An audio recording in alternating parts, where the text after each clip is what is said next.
তুমি আজকে আমি যে কথা বলছি তোমরা এই কথাটাও সত্য মেনে নাও। ইসলাম নামে এক মাধ্যমে এই পৃথিবীতে এসেছে।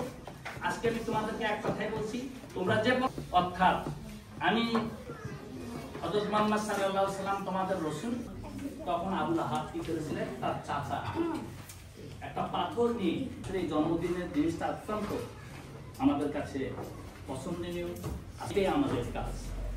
আমি বলি আমার সংক্ষিপ্ত বক্তব্য শেষ করছি। আসসালামু আলাইকুম। আজকে আমাদের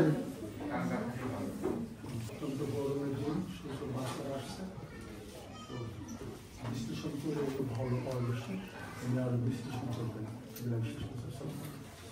হযরত মুহাম্মদ সাল্লাল্লাহু আলাইহি ওয়াসাল্লামের আজকে জন্ম, এটি জানো যে 570 খ্রিস্টাব্দে 12ই রবিউল প্রিয় নবীর যখনই নাম উচ্চারণ হবে তখনই সাল্লাল্লাহু আলাইহি ওয়াসাল্লাম বলতে হবে। মসজিদে উনি নামাজ পড়াচ্ছেন, মসজিদে মেম্বার আছে, অনেকেই তোমরা জানো, ছেলেরা বিশেষ করে জানে যে রমজান মাস পালো, যে ব্যক্তি রমজান মাস পালো, তো এর কারণ কি? উনি বললেন যে কোন ব্যক্তি বৃদ্ধ অবস্থায় তার মুহাম্মদ সাল্লাল্লাহু আলাইহি ওয়াসাল্লাম প্রকাশ্যে বলতে হবে, বলবে আমার নাম শোনার পর। এই জন্য এখন যতবার 100 বার যদি নাম উচ্চারণ হয় 100 বারই সাল্লাল্লাহু আলাইহি ওয়াসাল্লাম। জান্নাতুল মাওলা জান্নাতুল বাকি বিল্লাহি জামুজালে ভাই জানা সাহাবে রাদিয়াল্লাহু আজমাইন কত বখশিশ করলাম পৌঁছাই দিন।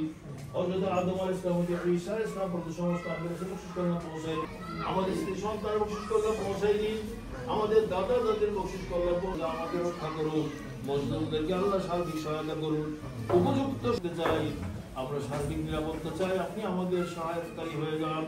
রব্বানা আপনি ব্যবসা বাণিজ্য সন্তানাদি আপনার পায়ে সমর্থন করলাম, আপনি আমাদের উত্তম।